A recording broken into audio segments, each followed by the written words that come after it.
Caros amigos, tudo bem? Meu nome é Renato Serra, essa é a Reciclagem Democrática e Brasília nunca decepciona. Essa semana nós tivemos muito o que falar aí, inclusive sobre as falas do presidente, sobre o próprio processo que nós estamos tendo aí de centralização de poder da nossa democracia relativa.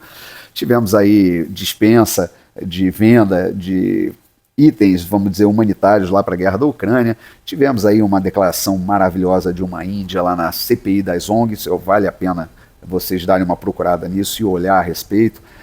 Nós tivemos aí um presidente citado numa ação popular, enfim, nós tivemos também a tão esperada reforma tributária.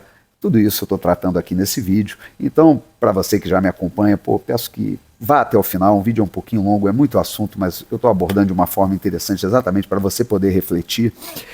Se você é inscrito no canal, por favor, vai lá, dê um like, faça um comentário, dê relevância a esse canal, compartilhe com seus amigos esse vídeo, que isso é muito importante para o nosso crescimento, tá bom? Dito isso, vamos aos principais assuntos da semana.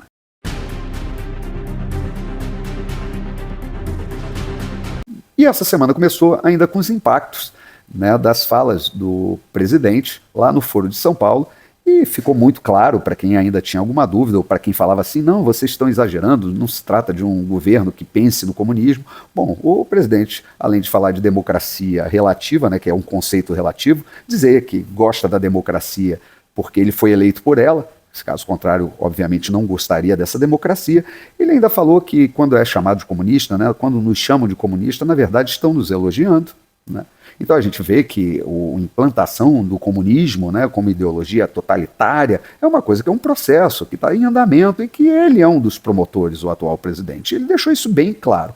Mas o que mais me atentou com relação a isso foi ele falar, né, que nós tivemos que combater o discurso dos costumes, o discurso da família, e isso me pareceu assim completamente um contrassenso quando a esquerda quer se aproximar dos cristãos, né? Porque é o seguinte, Jesus Cristo, o Deus vivo, o Filho do Homem, ele não se materializou num templo, ele não desceu numa nave espacial, ele nasceu no seio de uma família. Ele teve pai, mãe e foi criado, né, nesse seio familiar, a sua infância inteira, a sua adolescência, foi criado dentro da escola judaica. Quer dizer, ele participou de todo o ambiente familiar, desde a sua infância. Então, quando um presidente diz que fez um discurso contra a família, contra os costumes, e que isso é um combate histórico por parte dessa esquerda, né, sindical, socialista, comunista, ela me parece completamente incompatível com a fé cristã. E aí, se você é cristão, você ainda apoia esse tipo de coisa, é melhor você rever os seus conceitos. Afinal de contas, a porta que leva ao céu é bastante estreita.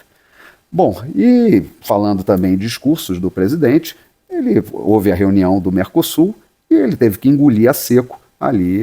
Ele queria defender a Venezuela, que é uma democracia relativa, assim como o Brasil, né? Hoje nós vivemos uma democracia relativa, mas ele quis lá defender o totalitarismo, a ditadura venezuelana, e teve que ser calado lá pelo presidente do Uruguai e presidente do Paraguai, que obviamente falaram o que está ali estampado, claro, transparente, que se trata de uma ditadura. Não tem nada de democracia na Venezuela, e o Lula teve que engolir ali o discurso, mas ele é acostumado com isso, afinal de contas ele não tem caráter, ele modula o seu discurso conforme a plateia. Ele fala isso para atender, para ter aplauso, porque ele gosta de ter aplauso, então ele vai falando. Mas a verdade é que os jornais franceses, que sempre passaram pano no Lula, sempre adularam ele, sempre acharam um grande, vamos dizer, estadista, começaram também a fazer os seus editoriais lá, descendo o pau no Lula, falando que ele não é um amigo da democracia, ele não é um amigo do Ocidente, e que é uma grande verdade, e ele está revelando isso para todo mundo.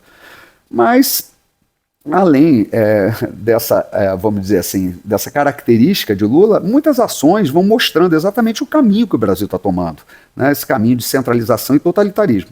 Por exemplo, essa semana também foi vetada a venda dos blindados guaranis para a Ucrânia, que seria exatamente blindados adaptados para servir de ambulância, ou seja, para levar médicos para o fronte de batalha, trazer doentes para trás, né, para a retaguarda, pessoas feridas que estejam lá no campo de combate, para fazer todo tipo de ação humanitária. E o presidente simplesmente vetou algo que daria mais de 3 bilhões de reais em divisas, que daria alguns milhões, centenas de milhões de reais para o Exército em royalties, que geraria emprego aqui. Tudo por quê? Porque ele tem um lado nesse conflito. né? E o Brasil, que sempre se caracterizou pela neutralidade, está mostrando ali que tem um lado, e tem um lado do totalitarismo, né? E não é de um mundo multipolar simplesmente, porque ele poderia aproveitar as oportunidades do momento e você dar ajuda humanitária não significa, obviamente, entrar em um lado do conflito. E todos os tratados internacionais da ONU não impedem esse tipo de ação e nem caracterizam esse tipo de ação como uma tomada de lado num conflito. Enfim, esse é um dos aspectos dessa questão centralizadora. O presidente também, essa semana, ele foi citado numa ação civil pública, que foi movida pela Triumph. Na verdade, não sei se é ação civil pública ou ação popular, enfim, é uma ação que está rolando e ele foi citado. E essa Triumph era uma indústria petroquímica que foi criada lá na época de Geisel, junto com mais outras indústrias, que foram incentivadas pela Petrobras, mas que a Petrobras tinha uma participação acionária, mas cada empresa tinha o controle acionário cada empresa mantinha, né, vamos dizer, o seu quadro de direção independente do governo. E o que aconteceu no governo Lula passado? Ele simplesmente retomou o controle acionário dessas empresas, estatizou essas empresas, né, que competiam ali no mercado, na indústria petroquímica. Até aí, nós vemos aí o caráter, né, vamos julgar, se isso é bom, se isso é ruim. Eu acho ruim, mas a questão é a seguinte, é um fato. Ele pegou e recuperou o controle acionário dessas empresas nessa filosofia de centralizar a produção, o controle da produção no Estado. Mas o que move essa ação civil pública não é isso. Foi o fato que a Petrobras, logo depois de ter feito isso, pegou essas 4 empresas, né, são um total de 4, que foram estatizadas, e transferiu o controle acionário dessas empresas para a Braskem, que pertence a quem? A Odebrecht. Então, o que eram 4 empresas que competiam entre si viraram um monopólio privado da indústria petroquímica, que foi passado por um amigo, o amigo do meu pai, que ficou lá, vamos dizer assim, agora, nesse escândalo todo que houve na Petrobras, a Braskem também sentiu ali o baque, né? Mas a verdade é que o governo tirou a competição natural do mercado para criar um monopólio, e eu tenho uma teoria para isso, né? Porque quando você cria esses monopólios privados, que são intimamente ligados ao governo, há uma transferência ali de recursos entre um e outro, né? Quem promove o monopólio, que cria uma série de vantagens para quem detém o monopólio, e ele remunera essa pessoa que mantém isso. Então, esse é o caráter do PT, e essa ação está correndo aí, o presidente citado, não sei como isso vai acontecer, mas o juiz fez a citação.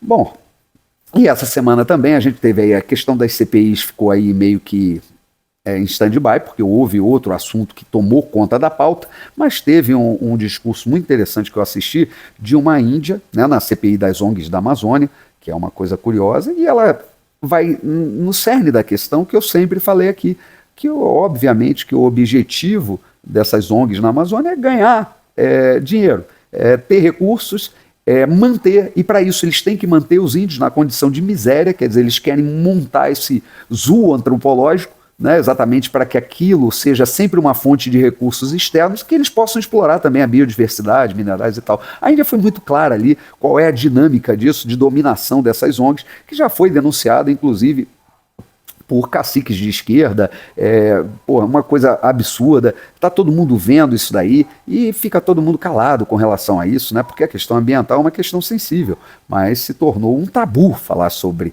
a questão ambiental e sobre as ONGs que ali dominam aquela região, né? Continua ali, os problemas continuam, tem aí também, há poucos dias atrás, saiu a questão de crianças Yanomamis em pleno junho, morrendo de desnutrição, né, de doenças provocadas pela desnutrição, quer dizer, 6 meses de governo de amor e ainda tem Yanomami morrendo. Ou seja, essa CPI aí das ONGs, ela tem que avançar, ela tem que ser vista com cuidado, porque realmente o Brasil tem que recuperar a sua soberania perdida no caso desses absurdos. Outra coisa que tirou, né, da pauta a questão das CPIs e CPMI foi exatamente a reforma tributária. E aí eu não posso ser leviano para dizer se essa reforma tributária é boa ou ruim. Eu tenho que simplesmente olhar os indícios para saber como isso aconteceu. Afinal de contas, todos concordam que nós vivemos num hospício normativo, numa profissão de alíquotas, de leituras sobre tributação que é extremamente nociva para tudo, que o Brasil perde competitividade. Uma vez eu conversei com um diretor de uma empresa amigo meu, que era uma indústria química, ele disse que na indústria dele ele tinha 3 químicos e 18 contadores para dar conta daquilo. Então é uma coisa, e só fazia, vamos dizer, praticamente um item, né? Então é uma coisa absurda o que ocorre dentro do regime tributário brasileiro. Bem, Mas a gente tem que olhar algumas coisas que, tirando essa unanimidade, que são as particularidades dessa reforma, que não é a reforma que o Paulo Guedes estava propondo, e, pelo contrário, é uma reforma que o PT está propondo. E aí, quais são os indícios que ela não pode ser tão boa assim? Primeiro, foram liberados em emendas, só essa semana, em 2 dias, mais de 6 bilhões de reais. Ou seja, foi um recorde absoluto de liberação de emendas, exatamente para comprar votos. Foram negociados 2 ministérios para o Centrão para aprovação dessa reforma fiscal. Essa reforma fiscal vai valer a partir de 2026, ou seja, o negócio se empurrou para frente e o que se fez foi o agora, né, que os deputados ali precisavam exatamente daquele dinheiro, daquelas emendas. Aí a gente vê os setores da sociedade assim, bem organizados apoiando. Ou seja, nós vimos rentistas, banqueiros e industriais apoiando muito essa reforma. Bom, quando eu vejo uma pessoa apoiar muito uma reforma onde o que acontece, né, dentro dessa reforma é apenas despesa, né, é o cidadão que vai despender o dinheiro, a gente sabe que essas pessoas que estão apoiando não são aquelas que vão pagar a conta. Quem vai pagar a conta são outras pessoas. Bom, a gente tem a questão ali do conselho, né, que se criou um conselho que vai regular, né, que vai fiscalizar, porque todo imposto vai passar a ser centralizado no Estado. Então, mais uma questão aí que vai de acordo com a filosofia, né, da própria esquerda, que é a centralização de poder, o totalitarismo. Então, os impostos, né, os tributos municipais e estaduais agora vão para a União retornar para municípios e estados. Ou seja, as receitas próprias desses entes, o que me parece também ser inconstitucional, porque a Constituição diz uma coisa, mas a gente também sabe que não só a democracia é relativa, mas no Brasil a Constituição também é relativa, pode ser que isso passe, a constitucionalidade disso.